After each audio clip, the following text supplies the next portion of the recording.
I had been talking quite a bit about how I was going to pull off the closest to a priest cosplay I could do for this, the fourth and final, or maybe not, installment of my video essay series. So you want to be a blank in Shadowdark, and I guess what I had opted for, I have my dice mace from the Pennsylvania Renaissance Festival, and I have the full beware. Oh, welcome, foolish mortals hat from the Haunted Mansion ride at Disney, and my Plague Doctor theme because I have a thing for Plague Doctors. And finally, I have my Goody Award that I use for a holy symbol, and I got this from Goodman Games for running 100 of their modules. Not 100 sessions. I actually have played 100 DCC modules. Plus at this point. So that is the most we're going to do for the priest cosplaying. The questions have all been answered, and of how you're going to pull it off, and the answer is not very well. I am James. This is Living for Crits, and thank you, Shadow Darklings, for joining me once again on what, I don't know, this, we'll see if I do more of these. We're going to say that we're 4 for 4 right now, and whether or not I do one of these for the Bard or the Ranger will depend on, I don't know, how well these are received, right? So this is my series. So you want to be a blank series, and we're going to be covering the Priest tonight, which is the last of the 4 classes, the core classes featured in the Shadowdark core rulebook. I know the Bard and Ranger are both official, but again, ask and ye may shall receive. This whole series of 4 video essays is really designed for new players to the tabletop RPG space, specifically those coming to the Shadowdark space. And Shadowdark is the RPG by Kelsey Dion that just kickstarted a few months ago on, and it is a wonderful, old school inspired, but new and modern rules based fantasy RPG system. And we just had our 14th session of our campaign on Friday, and it's been phenomenal. Just such a great game, and so excited, which is why I wanted to do a bunch of videos about it. So as always, as I go through tonight or today, whenever you're watching this, if I don't cover something about the priest class that you think I should have covered, whether it's a build or design option that you'd select for the class, please comment below and tell us about how you would play a priest. So let's start. So you want to be a priest. When I play RPGs now, when those few times that I do show up to a table as a player, the priest or cleric class is my favorite that I play going forward. In Dungeon Crawl Classics, cleric was by far my favorite class as a player, and my favorite character in DCC was for several road crew games that I played at Mike Bolam's table at Phantom Games in Pittsburgh. I was Sister Serenia, a member of a strict order of vegan clerics. So vegan that their leatherware that they wear has to be from willing subjects within their priestly order. So essentially, you were wearing like dead nuns. Like my backpack was like the Mother Superior, out of the name of the Mother Superior of the church. It was a very lawful build. Very justice oriented, but there was like a weird grossness factor to it, which kind of fits in how I like my horror anyway. So I'm into the kind of gross out horror. So that was a good play for me. And then Shadow the Demon Lord, a campaign I'm currently in, I play Somnos, the Priest of Witchcraft. Talk about gross and horrible RPGs. Horrible in the best possible sense. Demon Lord is one of those games. And my character in that game has lots of awesome healing abilities, but they're all linked to alchemy. So that character wears Somnus wears a plague doctor's mask, and it has to because he has this horrible disease that if anyone looks at his face, they see the most grotesque thing possible. So whatever is grotesque to the NPC seeing it, that's what they see. And when Somnus looks in the mirror, he just sees himself. So as a normal person, so he wears the mask. So hence the shirt, hence the plague doctor plushie, squishable, whatever it's called. My wife got it for me, I think. No wait, I got that for me. They got me a different one. I got that one for me at PAX Unplugged last year. So anyway, I really love priests and clerics, and I hope you do too. And why would you want to play a priest in Shadowdark? Well, if you want to have access to magic while being competent in combat, it's a great class. If you want to support your fellow party members to make them be all that they can be, to help them when they're down, it's also a great class. If you want to be the best undead slayer possible, if you really don't like, skeletons and zombies and vampires, if you want to be Buffy, this is the class for that. And then finally, if you enjoy role-playing interactions with fictional deities and religions and cults, this could be fun in that aspect too. So we're going to break down the abilities and talents of priests in Shadowdark, starting with the core of the priest. As I mentioned, the priest is a class that can throw down in a fight. They have more hit points than the thief or the wizard, but less than the warrior. So they get D6s for their hit die. For weapons, they can take a club, crossbow, dagger, mace, longsword, staff, and warhammer. And personally, I believe that unless you roll really low for your starting wealth, and then later when you get more money, it's going to happen, right?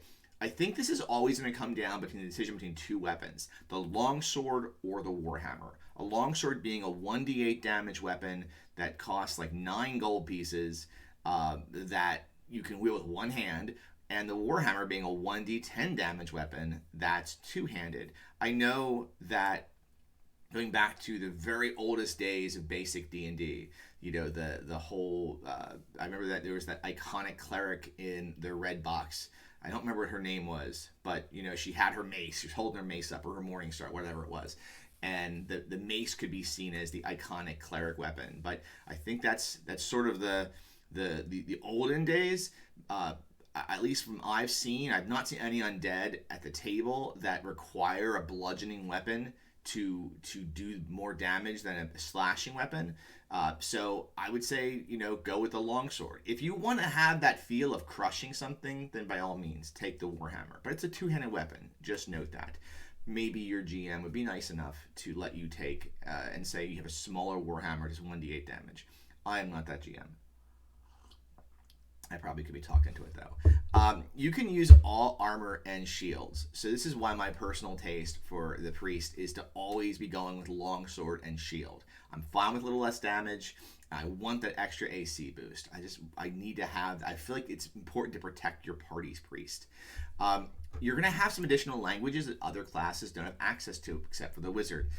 Celestial, Diabolic, or Primordial. I think the thought process behind the design is that if you are a lawful cleric, you're going to have Celestial, a neutral cleric, you're going to have Primordial, and a chaotic cleric, you're going to have Demonic, or Diabolic, I'm sorry. So, but it doesn't say you have to go that route. So, I mean, feel free to it doesn't say it has to be linked to your religion. So that's interesting. Turn undead. So every cleric, you're going to get some spells, but turn undead is your freebie. It's not free. It's your forced choice, right? You have to take that. That is one of your first level spells that you must take of the 3 you get. You get that and 2 others. And don't feel bad about having to take that spell. It is a great spell, and it's a scalable spell. You think about the wizard's magic missile. It's going to have advantage and do 1d4 damage every round you roll with it. That's it. It doesn't get any better. Unlike magic missile in other RPGs, other D&D based RPGs. The turn undead is going to you make your casting roll, your spell casting roll, and undead creatures within near of you must make a charisma check versus your casting. If they fail by 10 points and are equal to or less than your character's level, they are destroyed. Otherwise, they flee for 5 rounds. What's fantastic about that is it works against any undead. So I mean, you could technically, if a vampire really botches their roll and you knock it out of the park, they're out of there. And then if you are a higher level than they are, they're dead, they're gone, they're destroyed. So that's where, as you gain level, you'll be able to kill more undead. I love that this spell, and this is one of the things about Shadowdark that has just hooked me for this game. I love that Turn Undead is like a 2 very short paragraph spell, and it explains everything that Turn Undead can do. I think that Turn Undead is a great ability in Dungeon Crawl Classics, but it's wordy, has a chart, it's complicated, it is not fast at the table. That is especially true in other versions of D&D. Shadowdark takes Turn Undead and makes it something that's simple, easy to use. You're always going to want to have it out there. You're never going to feel like, do I want to go through those charts and tables? No. You're just going to cast a spell. You're going to move on. Speaking of magic and spells, your two other spells that you gain, you have the option of, I think there's 5 additional spells at first level you can go with. There's Cure Wounds, which is you roll 1 plus half your level of D6s, and that's how many hit points you could heal. You have to touch the target, so if you are 2nd level, you heal 2d6 hit points. 4th level, you heal 3d6 hit points. Holy Weapon for 5 rounds, you gain your weapon you cast this on gains +1 to attack and damage. Light, it's a magic.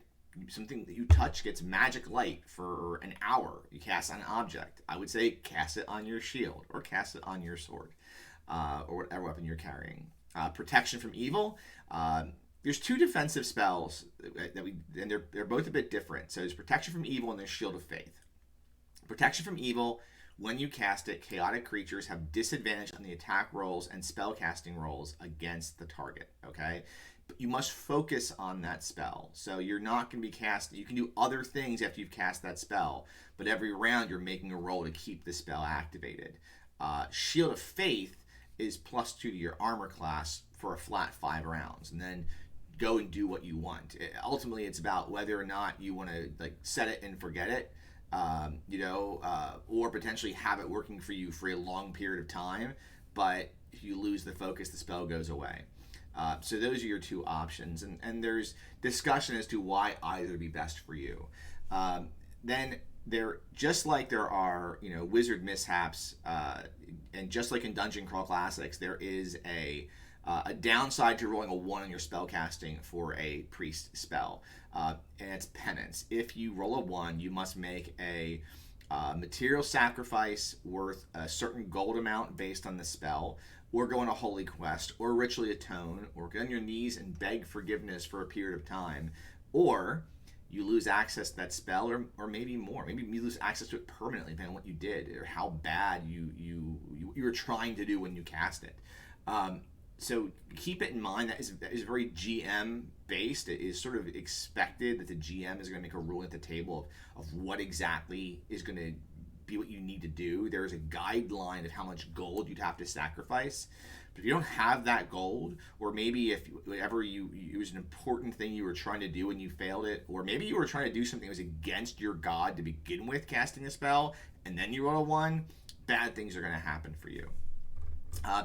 Let's talk about your gods for a second, because we haven't really covered the deities in Shadowdark in these 4 videos until now. So you are going to want to choose a deity that matches. Actually, you have to choose a deity that matches your alignment in the game, and you get a holy symbol for free. It doesn't take up any gear slots. So like the thief having the tools they need, you have the holy symbol you need. So there are 3 sets of gods: the 4 lords, the dark trio, and then the lost.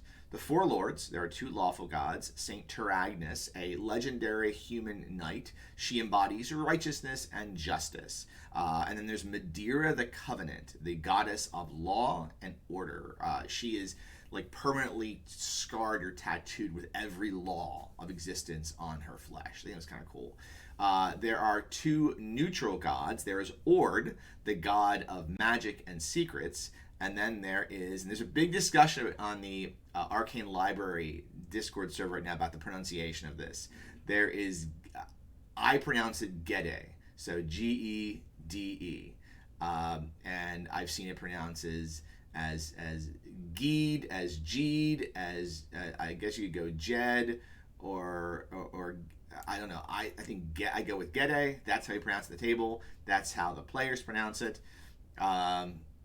So in my game, because I told them that's how it's pronounced, and that is the god of feasts, mirth, and the wild. So commonly worshipped by halflings or elves. And there's a dark trio. These are all chaotic gods. There's 3 of them, hence trio.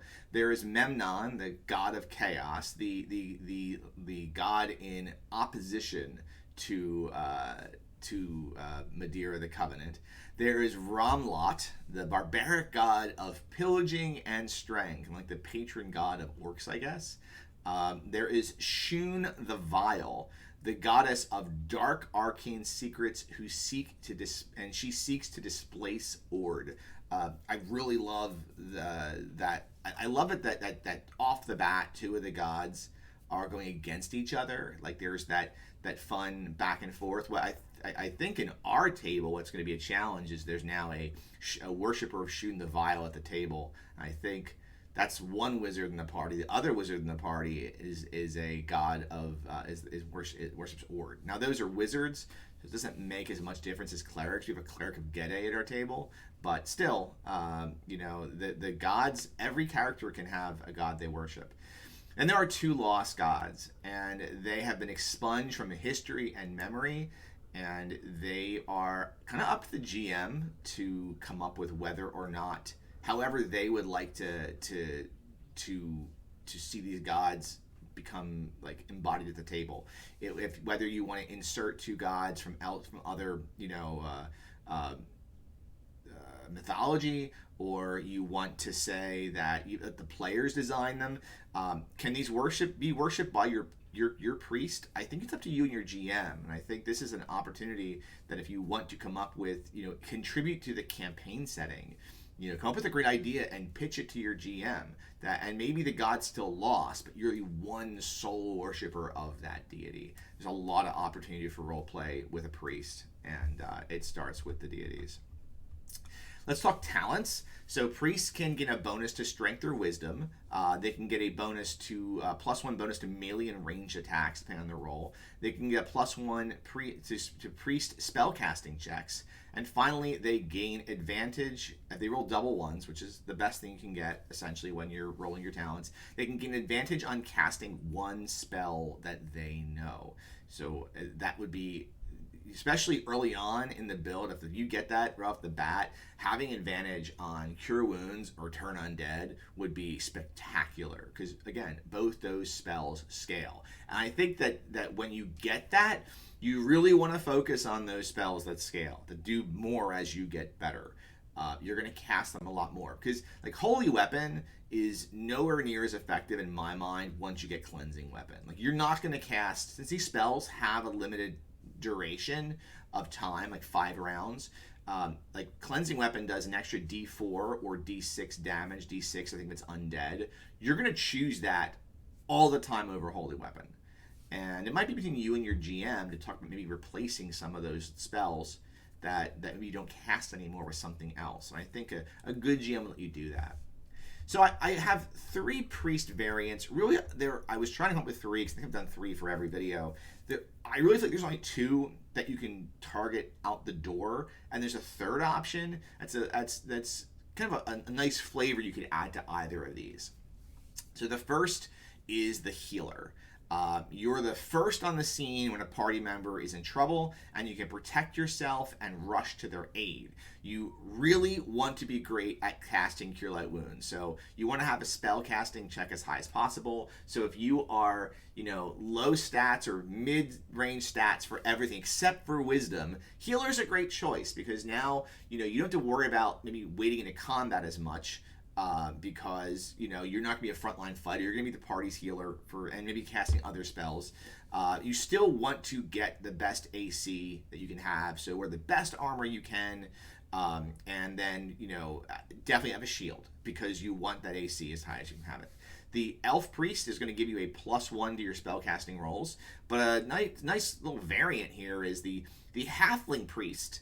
Will let you use invisibility to sneak towards a down party member. So if you're on one side of the battlefield, and let's say the wizard goes down the back ranks, and you want to get back there this round and not be getting like beat up by a whole bunch of skeletons or orcs or something, as a halfling priest, you could go invisible, get back there, and then cast the spell. You lose the invisibility, but I think it really makes you like the party's ambulance in the best way possible.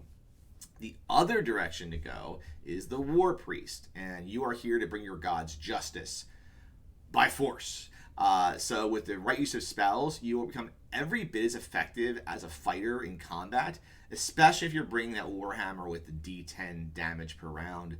If you're going to be in the front, leading the party down the hallways of the dungeon, maybe invest in the light spell. And I still think that, while you don't have to take Cure Wounds, like, I'm just going to say it, I think it'd be foolish for any player to not make sure that they're taking at least Cure Wounds as one of their 2 starting spells. And again, it just comes down to the value of the spell. It's a scaling spell that gets better as you go higher in level. Why would you choose something else over that? But then take one of the defensive spells. And maybe you take Protection from Evil. And you go with, that way you're just casting it, you're focusing in on it, and then you're attacking with your hammer every round. For ancestries, I would say the Dwarf Priest is going to have the most hit points for combat purposes.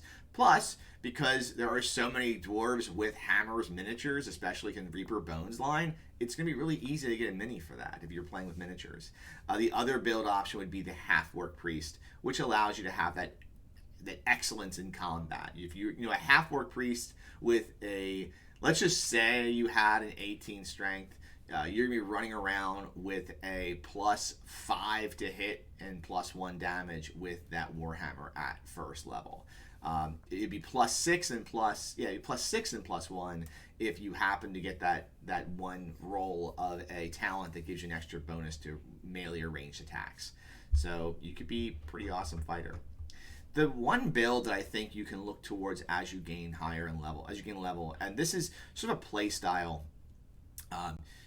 The spells of the priest aren't just limited to combat. And the priest at our table, Isabella, is our player. She plays an amazing human priest named Jasmine, who has spells like Augury and Zone of Truth. And I think those spells let you build towards like an Inquisitor type. Someone who's going to be gaining knowledge outside of combat about the delve or from targets. And later, those are tier 2 spells.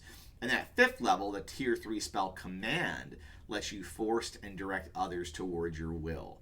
I think a human Inquisitor with that extra talent lets you build some great flexibility and would make for a cool build. But again, you have to wait a little bit to have that. I mean, your first level spells, I'm trying to think what would fit the Inquisitor build. Maybe, Turn Undead, Protection from Evil, and Light.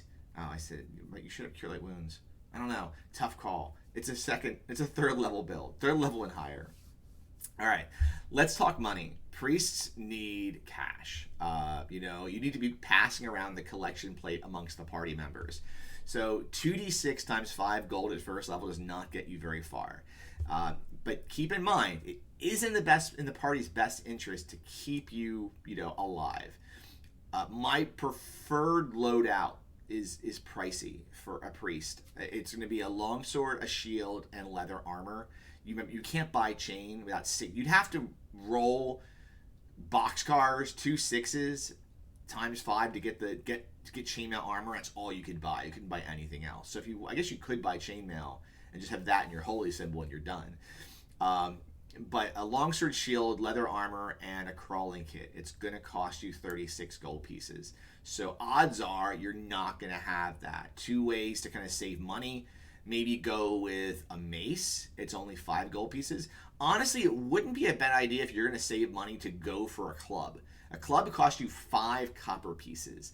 That is 5 pennies. That is 5% of a gold piece, right? So don't be afraid to take that club and get the 1d4 damage to start. And I'm saying this because while you can be the party's fighter, you don't have to be right out the front door, one of the party's main combatants. And a d4 damage, it's still damage, right? But a lot of the monsters you fight in a dungeon are going to have swords, they're going to have maces, they're going to have other weapons. You can always take something or pilfer it from, not pilfer, but you're not the thief. You can always take something from a monster later on. So since you don't have to have that weapon out the gate, maybe as much as a fighter does, and I would say a club is not a bad weapon to go with, especially because you want to put your money towards the armor. and the shield.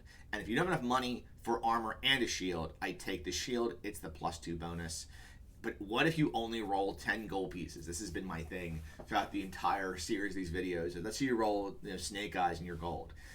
Buy a shield, and that's it. 10 gold pieces, buy a shield. And then tell the rest of the party, as they're making their characters, that if they want to be healed in the game, they need to give you money for your starting funds. And maybe just if it's a party of 6 players and you have a shield, and that's it, have everyone give you 2 gold pieces from their money, and then add on a mace and maybe a backpack, and then you're good to go. Tips at the table. So you roll up your character, your priest is ready to rock. Let's discuss some ways to maximize your time as a priest in Shadowdark. First off, be flexible. You have some magic, you're a decent warrior.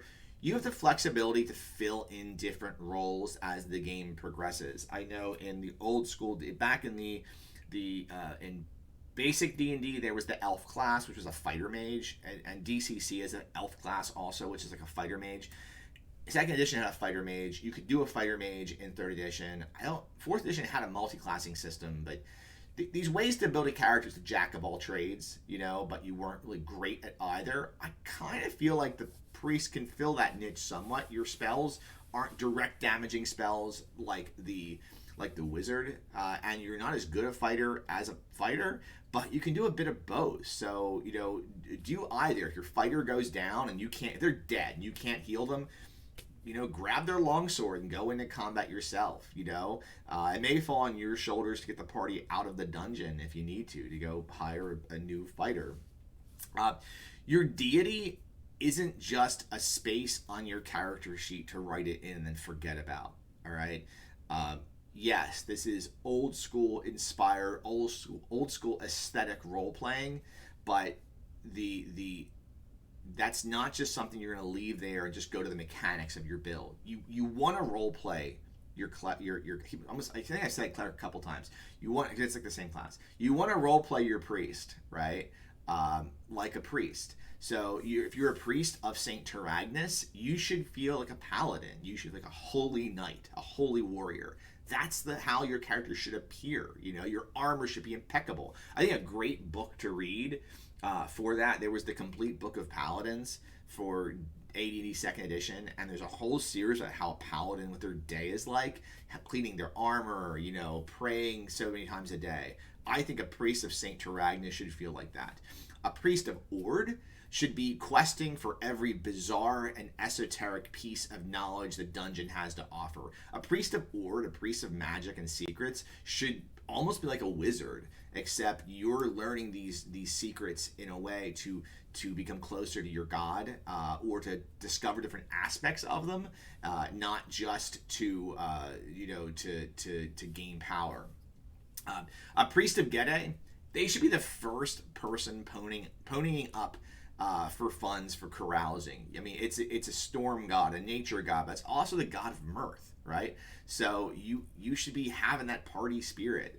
You should be the cook of the party. I think of and I know that was Robin Hood, Prince of Thieves. Terrible movie in so many ways, but fantastic movie in so many ways. There is like Friar Tuck in that, and like he's talking about like how God gave everyone beer. That is a priest of Gede. All right, that's in my mind.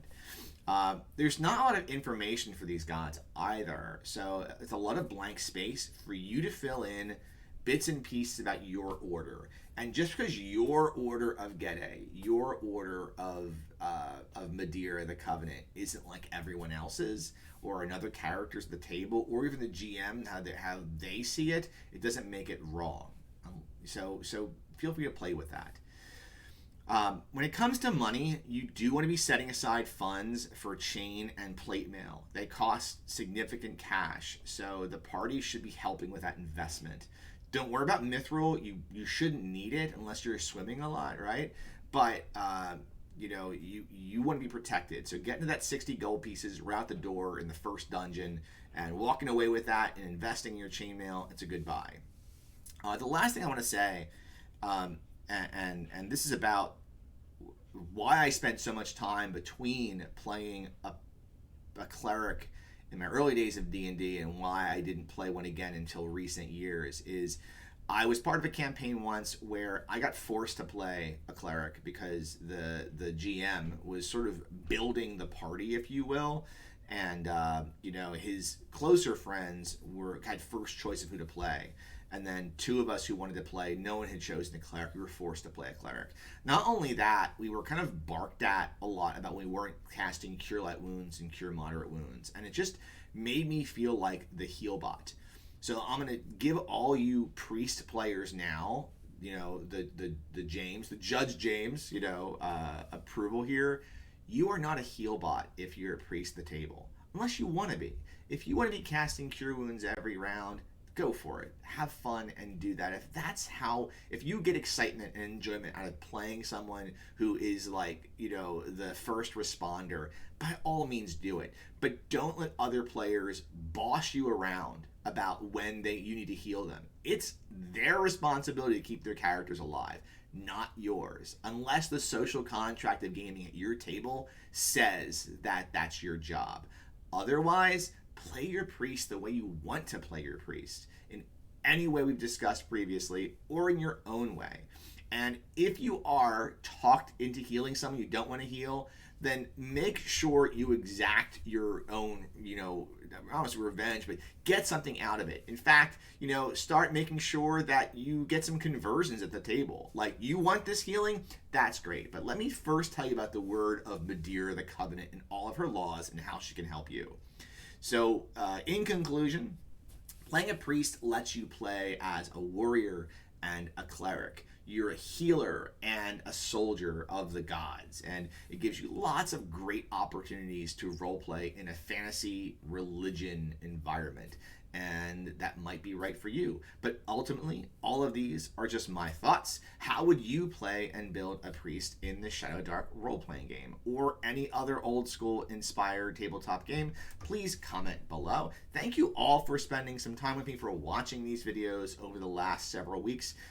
If you've enjoyed this series, now that the series is like sort of done, please share it with other Shadowdark fans or other old school RPG fans and see if they enjoy it too. And if enough folks ask, I will look at probably doing the Ranger next. I've seen the Ranger at the table a couple times. I don't have a Ranger in our party right now, so maybe that's what I'll do next, but I don't know.